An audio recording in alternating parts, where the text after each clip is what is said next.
व्रजन हंती का कल भाव लता पताओं पर बताया गया है कि आपके प्राकट्य से गोपी व्याल ही नहीं, ब्रज की सारी लताएं वृक्ष सब ये सब दिव्य हुए सदा हरी भरी रहती थी। इसीलिए तो एक जगह विरह में पूछा है सूरदास जी ने और तब लिखा है कि श्री कृष्ण जब मथुरा चले गए तो गोपियां पूछती हैं, लताओं वृक्षों तुम श्री कृष्ण के बिना कैसे हरे भरे हुए हो?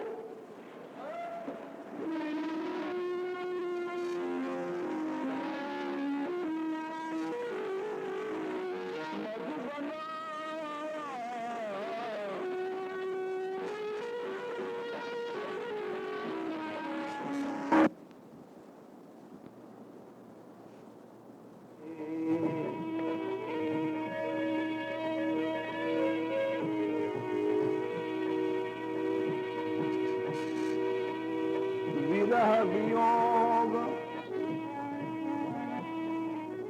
श्याम सुंदर के ठाणे क्यों नजरे,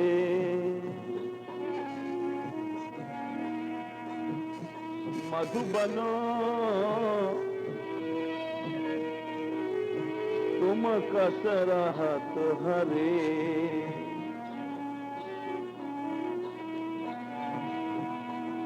श्याम के विरह में तुम जल क्यों नहीं गए?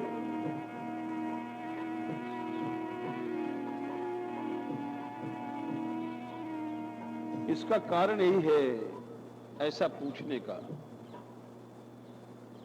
कोई ऐसा शंका न करे तो गोपियां प्रेमी पूछती हैं। विरह में, विरह भी एक प्रेम का अंग है, संयोग भी है। और ये कोई आवश्यक नहीं कि विरह में प्राण चले जाएंगे। विरह में प्राण चले जाएंगे तो विरह का आस्वादन कौन करेगा? विरह विषामृत है। विषामृत कहते हैं जो देखने में ऊपर से विष लगता है अमृत। और है अमृत क्योंकि श्री कृष्ण प्रेम है वहां। श्री कृष्ण प्रेम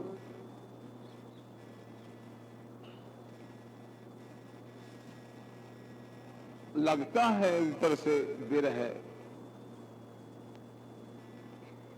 तीखा कड़वा, परंतु अमृत यूं है अपने प्यारे की याद आती है। उस याद का आनंद वही जान सकता है जिसके हृदय में प्रेम है। अपने प्यारे की स्मृति के आगे सारा त्रिभुवन खारा लगता है। तीनों लोक की मिठास जहर लगती है। इसीलिए कहा था महाप्रभु जी ने कि युगायितम निमेषेण चक्षुषा प्रावृषायितम शून्यायितम जगत सर्वम गोविंद विरहेण में। श्री कृष्ण के विरह में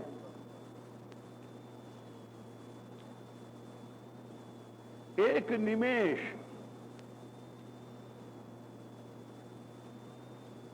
एक क्षण का 1500वां हिस्सा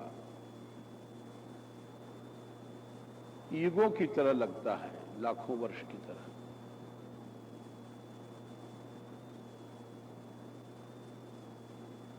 चक्षुषा आंखों से सावन भादों की तरह वर्षा होती है, इसको प्रेम कहते हैं।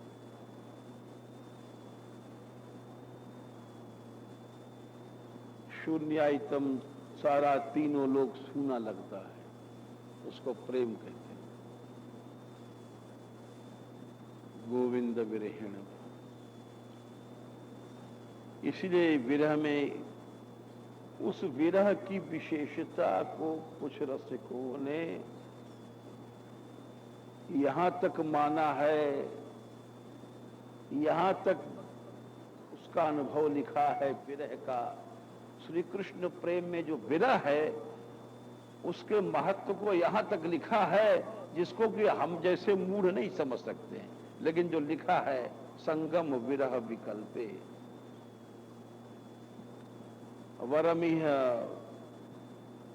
विरहो न संगमस्तस्य। यदि कोई पूछे कि तुम अपने इष्ट से, अपने प्यारे से मिलना चाहते हो, बोले नहीं।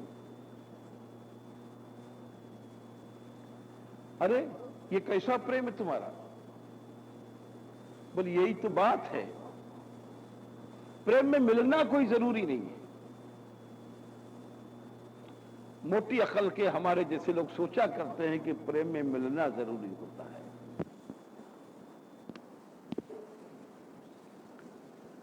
इस श्लोक को बहुत ज्यादा चैतन्य महाप्रभु जी कहते सुनते थे। मेरे संसार में ऐसा नियम होता है, वस्तुतः जो सच्चे प्रेमी है वो तो विरह मांगते हैं। क्यों? संगम विरह विकल्पे वरमिह विरहो न संगमस्तस्य संगे सैव तथैकः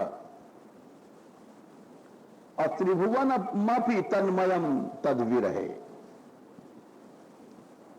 मिलते समय तो अपना प्यारा एक रहता है, सामने आया है, मिल रहा है, एक ही रहता है सामने, एक ही जगह। और विरह में सारा तीनों लोग तन्मय दिखाई पड़ता है। त्रिभुवनम अपि तन्मयम तद विरहे। अब विरह वो कैसा होगा, कितना सुंदर होगा, या तीनों लोग कृष्णमय बन जाए।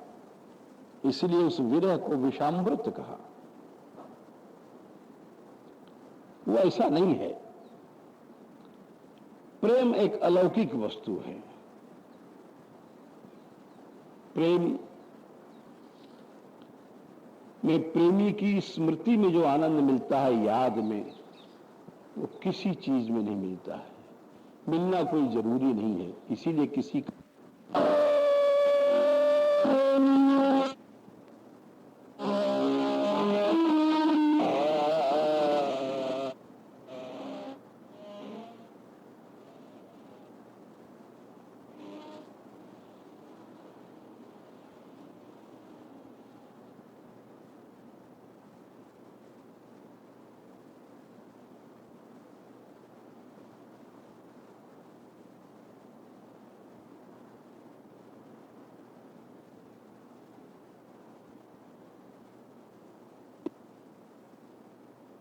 समझना ही कठिन है। जो लोग समझते हैं प्रेम में मिलना जरूरी है, वो प्रेम को नहीं समझे। कितने ऐसे प्रेम हैं जहां कभी मिलन न हुआ न होगा।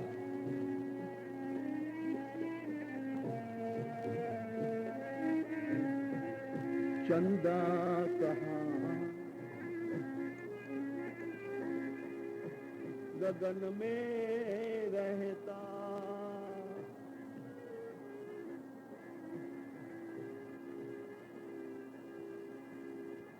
कहाँ रहते चकोर।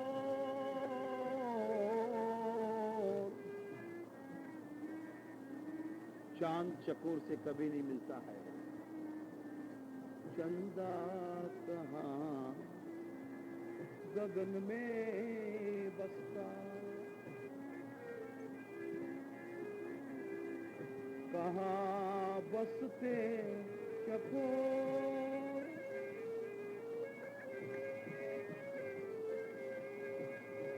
कहाँ गरजते मीठे बादल, कहाँ कूपते मोर,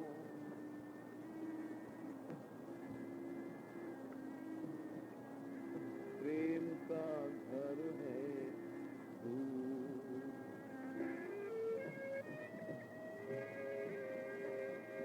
बादल से कभी मोर न मिला न मिलेगा, लेकिन प्रेम है।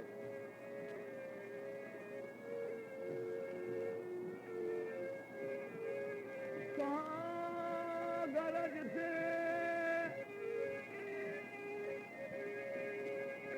मीठे बादल, कहाँ कूपते मोर, प्रेम का घर है दूर, प्रेम का घर है दूर, प्रेम का घर है दूर।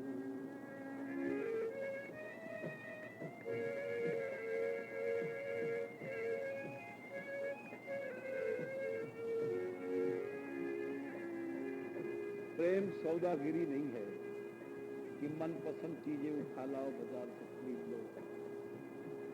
इसमें देना ही देना है,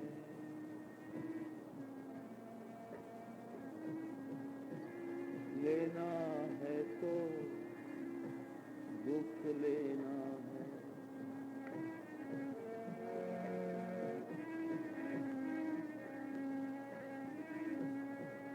इसमें देना ही देना, लेना है तो दुख लेना है।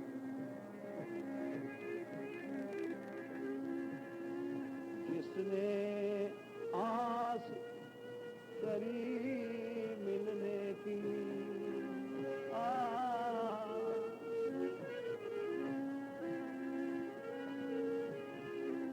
जिसने आस करी मिलने की,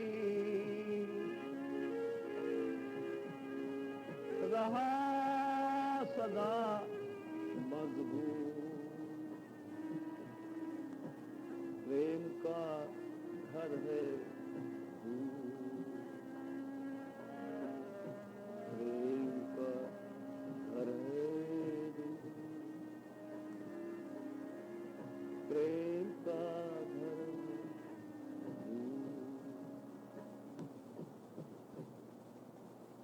प्रेम क्या है आज तक कोई समझ ही नहीं पाया। और प्रेम के बिना कोई साधन भी नहीं हो सकता, ज्ञान योग न कर्म योग। हमने विचारा तो क्या कहना चाहिए, ऐसा विचार आता है भगवान की दया से ही कि जितने योग बने, कर्म योग बना, ज्ञान योग बना, भक्ति योग बना,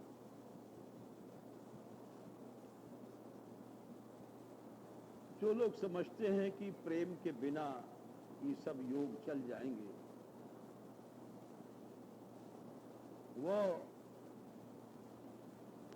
वो असंभव है। प्रेम के बिना कोई योग हो ही नहीं सकता है। इसी वशिष्ठ जी ने कहा था राम से कि योग कुयोग,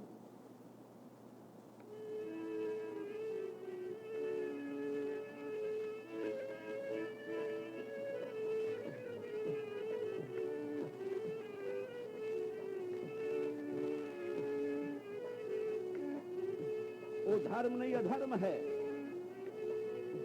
सो सब कर्म धर्म जरि जाऊं, सो सब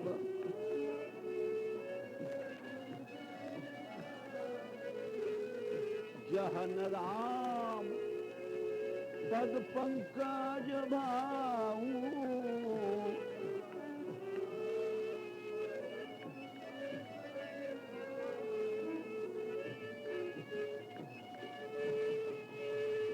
योग कुयोग ज्ञान अज्ञानू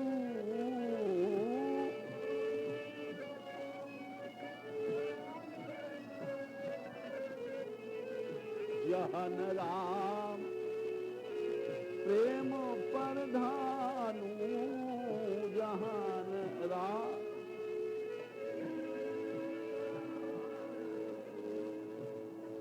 ये बात कि प्रेम के बिना न योग हो सकता है न ज्ञान हो सकता है न कर्म योग। ऐसा क्यों? बोले ऐसा इसलिए है कि जो बहुत नासमझ लोग होते हैं वो समझ लेते हैं कि ज्ञान योग स्वतंत्र है, कर्म योग स्वतंत्र है, और ऐसा वही सोचते हैं जो प्रेम शून्य है। वो खाली सूखा ज्ञान, वो ज्ञान तो हो ही नहीं सकता है, इसके सैकड़ों प्रमाण हैं। प्रमाण देखिए आप, रामायण का तो प्रमाण दिया हमने, भागवत का प्रमाण देखिए। ब्रह्मा जी कहते हैं भगवान की स्तुति में, हे श्याम सुंदर, श्रेया श्रुतिम भक्ति मुदस्यते विभो निश्यन्ति ये केवल बोध लब्धे। 10वें स्कंद में 14वें अध्याय में स्तुति में ये बात कही गई है, लगभग 3-4 श्लोक के आसपास, कि जो श्रेय की कल्याण रूपणी भक्ति है उसको छोड़ करके बिल्कुल जो लोग सूखा ज्ञान चाहते हैं वे बड़े अभागी हैं। श्रेय श्रुतिम भक्ति मुदस्यते विभो निश्यन्ति ये केवल, केवल माने उसे भक्ति कुछ अलग समझते हैं और केवल बोध में क्लेश पाते हैं, कष्ट पाते हैं। उनको क्या मिलेगा? बोले कुछ नहीं, क्लेश ही क्लेश मिलना है। तेषाम असौ क्लेशल एवं विशिष्यते, मिलेगा कुछ नहीं। नान्य यथा स्थूल तुषा व घाती नाम, जैसे कोई आदमी भूसा को कूटे, उसमें नाज निकाल लिया गया है, सार नहीं रहा, खाली भूसा कूटते रहो, उससे क्या मिलेगा? इसीलिए ये जो बात कही गई भगवान ने भी कहा, भागवत में तो हमने दिखाया आपको, रामायण से दिखाया, भगवान ने भी यही बात गीता में कही है कि तुम ज्ञान योग में जाओगे तो भी वहां भी प्रेम जरूरी है।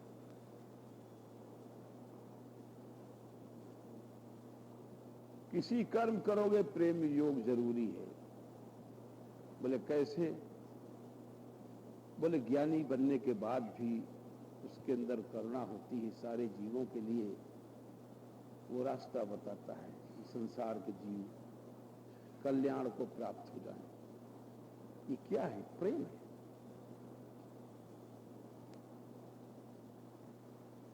ब्रजवासी भी कहते हैं दया बिन संत कसाई, जिसके हृदय दया नहीं है वो कसाई है, वो साधु वाधु कुछ नहीं है। ज्ञान योग में भी भगवान ने स्पष्ट कहा, ज्ञान योग तभी सिद्ध होगा जब तुम्हारे हृदय में प्रेम होगा, सब प्राणियों का हित होगा। देखिए 12वें अध्याय में इसी बात को भगवान कहते हैं।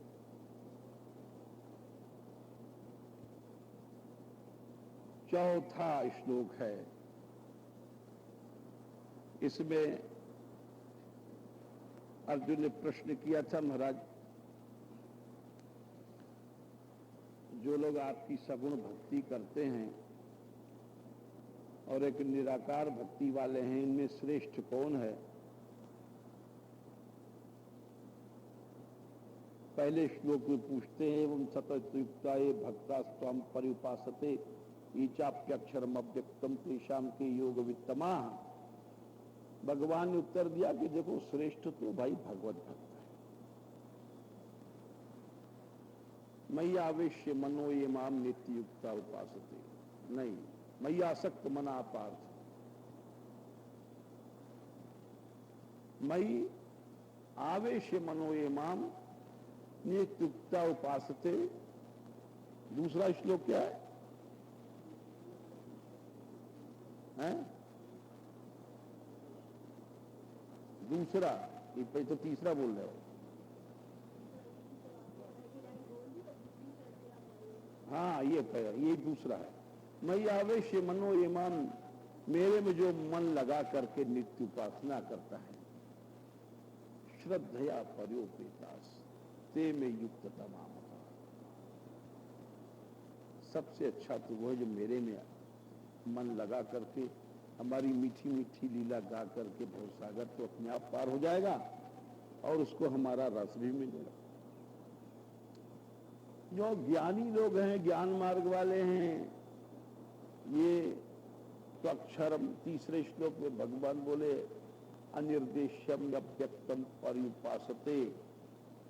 हमारा जो स्वरूप निर्देशित नहीं हो सकता, जैसे निराकार है, उसका क्या तुम कोई आकार ही नहीं, क्या बताओगे? न उसके हाथ नहीं, पांव नहीं, कान नहीं, रंग नहीं, रूप नहीं, तो उसको क्या बताओगे तुम? अनिर्देश्य है, निर्देश नहीं हो सकता। और उसमें मन लगाना है, कैसे लगाओगे? जब सगुण साकार में मन नहीं लग रहा है तो निराकार में कैसे मन लगाओगे? अनिर्देश्यम अव्यक्तम अक्षर है, ये सब शब्द बताए जाते हैं। सर्वव्यापी है, अचिंत्य है, अचिंत्य है, सोच नहीं सकते हो। उसकी जो लोग उपासना करते हैं ज्ञान मार्ग से, संयम इंद्रिय ज्ञानम, चौथे श्लोक में आ गया, यही जो हम कह रहे थे। इंद्रियों को रोका, बिना इंद्रियों के रोके तो ज्ञान मार्ग की सिद्धि हो ही नहीं सकती, क्योंकि मैं शरीर नहीं हूं, मैं ब्रह्म हूं। ये बात तो तुम शरीर से भोगोगे तो ब्रह्म भाव आएगा ही नहीं। तुम शरीर के कर्म करते जाओगे तो शरीर शरीर मैं शरीर, यही भावना, तो तुम जो ब्रह्म भाव है कैसे आएगा? आ ही नहीं सकता है। और दास बनना आसान है, दास नौकरी करते जाओ, सेवा करते जाओ, दास भाव आ जाएगा।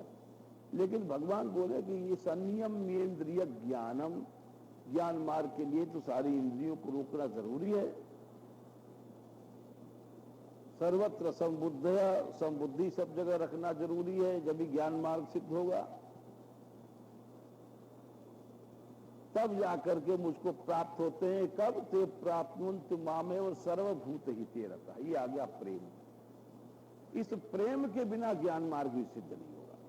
इसीलिए उन्होंने वशिष्ठ जी ने कहा था कि जोग कुजोग ज्ञान अज्ञान, बिना प्रेम के अज्ञान भी अज्ञान है। सर्वभूत ही ते रहता। बहुत से लोग ज्ञानी मार्ग, हमने देखा है बहुत से मिथ्या ज्ञानियों को। एक हमारे पास एक योग वाशिष्ठ पढ़ने वाले आए थे महात्मा, उन्होंने अजीब कथा सुनाई। बोले कि एक हिमालय में एक वो सज्जन थे, वो सच्चे संतों की बड़ी अच्छी सेवा करते थे, वो 1 मिनट पहचान जाते थे। हमने कहा भाई क्या कोई थर्मामीटर था सच्चे संतों को पहचानने का? हमने वैसे मजाक में पूछा। बोले नहीं, उनके पास बड़ी अच्छी युक्ति थी। हमने क्या युक्ति थी? संतों को पहचानने की क्या युक्ति है? बोले जिसका कहीं आसक्ति न हो। अच्छा, हमने कहा ये तो ठीक है, हम मानते हैं। कोई अनुभव कैसे उनको हुआ? बोले हर संत को रखते थे, बड़ी सेवा करते थे, खिलाते थे, पिलाते थे। कहीं भी आसक्ति देखने के बाद समझ जाते थे कि कच्चे हैं। एक संत आए, बड़े ऊंचे थे, ओ न उनका भोजन में आसक्ति, न कहीं बोलने चालने में, दिन रात आत्मभाव में लीन रहते थे। एक दिन चोर आए और रात को उनके यहां से भैंस चुरा ले गए। जब ले जा रहे तो संत उस समय जाग रहे थे, रात के समय, अच्छे महात्मा थे। सवेरे जब वो हल्ला मुचा की भैंस चोरी हो गई है, तो संत आए और उन्होंने उस घर वाले से कहा देखो भैंस इधर से गई है। बोले अच्छा। आपको कैसे पता? बोले हमारा मैं जग रहा था। बोले फिर? बोले कि मैं कुछ दूर भैंस के साथ भी गया, उधर गई है। अरे बोले महाराज बस बस बस बस, आप तो आसक्ति में आ गए। भैंस नहीं चाहे सारा संसार जल जाता, आपको तो कुछ ध्यान ही नहीं देना चाहिए। जनक ने ही कहा था कि सारी मिथिला जल जाए तो भी मेरा क्या कुछ नुकसान नहीं है। तो उन्होंने उनकी कमी बताई। तो हमने कहा भैया ये तुमने कुछ फार्मूला अजीब निकाला। अरे जनक जी ने क्या मिथिला में आग लगा दिया था क्या? ये श्लोक हमने भी पढ़ा है कि अपि सर्वम दह्यमानायाम मिथिलायाम न में किंचित। सारी मिथिला आग जाए उसका मतलब कि हमको दुख नहीं होगा। जिसका यह मतलब थोड़ी कि कर्तव्य नहीं किया। जनक ने तो कितना राजपाट किया, सारा कर्म किया।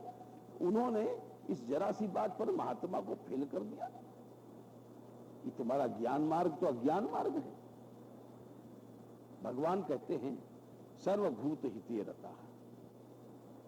ये सर्वभूत हित रत होगे जब ज्ञान मार्ग की सिद्धि होगी। तुम लोगों ने अपना मनमाना मार्ग निकाल रखा है। प्रेम के बिना वास्तव में न ज्ञान मार्ग है न कर्म योग। ज्ञान की सिद्धि नहीं हो सकती। ज्ञान माने पत्थर नहीं होता है। तुमने समझा कि एक ज्ञान माने पत्थर है, उसके सामने हत्या होती रहेगी और वो पत्थर की तरह बैठा रहेगा। अरे उसको दुख नहीं हुआ ठीक है, लेकिन ऐसा नहीं है कि ज्ञानी लोग उपदेश क्यों देते हैं? ज्ञानी लोग पास आने वाले को ये सब करुणा के कारण करते हैं, हित के कारण करते हैं। इसी बात को भगवान ने कहा ज्ञान मार्ग कर्म मार्ग हमको बिना मुझको तुम पाओगे कैसे पाओगे? यही बात कई बार कहा है भगवान ने। जो बात यहां सर्वभूत हिते रता शब्द 12वें अध्याय के 4वें श्लोक में कहा है, यही शब्द फिर उन्होंने कहा। देखिए 5वां अध्याय 5 का 25 देखिए, यही शब्द है। सभी प्राणियों में हित बुद्धि नहीं लगी तो तुम भगवान को पा ही नहीं सकते। लभन्ते ब्रह्म निर्वाणम 25वां है। ऋषया क्षीण कल्मषाः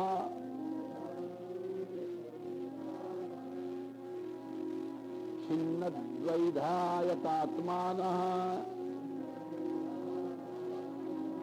सर्वभूत हिते रताः। भगवान ने बताया कि तुम हमारी प्राप्ति लभन्ते ब्रह्म निर्वाणम, हमारी प्राप्ति तुमको तभी होगी। कब होगी? जब क्षीण कल्मषाः तुम्हारे सब पाप जल जाएंगे, तुम्हारा द्वैध भाव नष्ट हो जाएगा, यथात्मा हो जाओगे। कैसे होगे? सब प्राणियों के हित में लगे रहोगे, सबका कल्याण करते जाओ, तुम्हारा खुद हो जाएगा। हर प्राणी का, बदमाश, चोर, गुंडा, संत महात्मा लोग हत्यारों का भी कल्याण चाहते हैं। तो इस तरह से प्रेम के बिना न ज्ञान सिद्ध होना है न कर्म सिद्ध होना है। कहीं किसी से देख लीजिए, भागवत से, रामायण से, गीता से, जो मनुष्य समझता है कि हम किसी का हित न करें, हाट पर पड़े रहें आराम से और 4 आदमी महाराज महाराज करके सेवा करते रहें हम, और पूज्य बन के महंत बन के पूजते रहें, उनको कभी भी कोई प्राप्ति नहीं हो सकती, न भई न होगी। बोले सन्यासी बन जाओ, बोले सन्यासी के बाप बन जाओ, क्या होता है? भगवान इसी बात को 5वें अध्याय में कहते हैं, 6वें श्लोक में, सन्यासस्तु महाबाहो दुखम आप्तुम अयोगतः।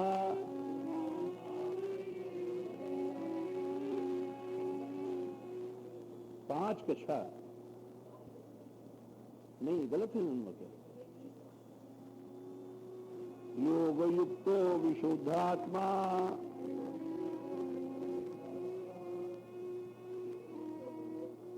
योग युक्तो मुनिर्ब्रह्म न चिरेणाधिगच्छति। भगवान बोले कि तुम सन्यासी बनकर के क्या कर लोगे, कुछ नहीं कर सकते। भले पृथ्वी का भार बन जाओ, सन्यासस्तु महाबाहो दुखम आप तुम अयोगता। बिना योग के तुमको कुछ नहीं मिलना है। दुखम बहुत कष्ट है मिलना, कुछ नहीं मिलना है। और योग युक्तो विशुद्धात्मा, और जो योग युक्त रहोगे तुम, उचित कर्म करते चलो, सभी इंद्रियों का विनियोग भगवान है। योग युक्तो मुनिर ब्रह्म तो न चिरेण अधिगच्छति, बहुत जल्दी ब्रह्म को प्राप्त हो जाता है। तो ज्ञान मार्ग कर्म मार्ग ये मतलब नहीं है कि हम पूज्य बन करके बैठे रहें, एक पृथ्वी के भार बन जाएं। नहीं, दास बनो। सेवक से भाव बिन भव न तरी उर्गार, और भजिए राम पद पंकज अस सिद्धांत विचार। सेवक बनना सीखो। स्वतः ऐसे सेवक बनो, ऐसा नहीं। सच्चा सेवक तो वही होता है, जैसे उदाहरण देते हैं कि वो गुरुजी कि दिन भर चेला ने सेवा किया, अब रात को गुरुजी को हल्का बुखार था,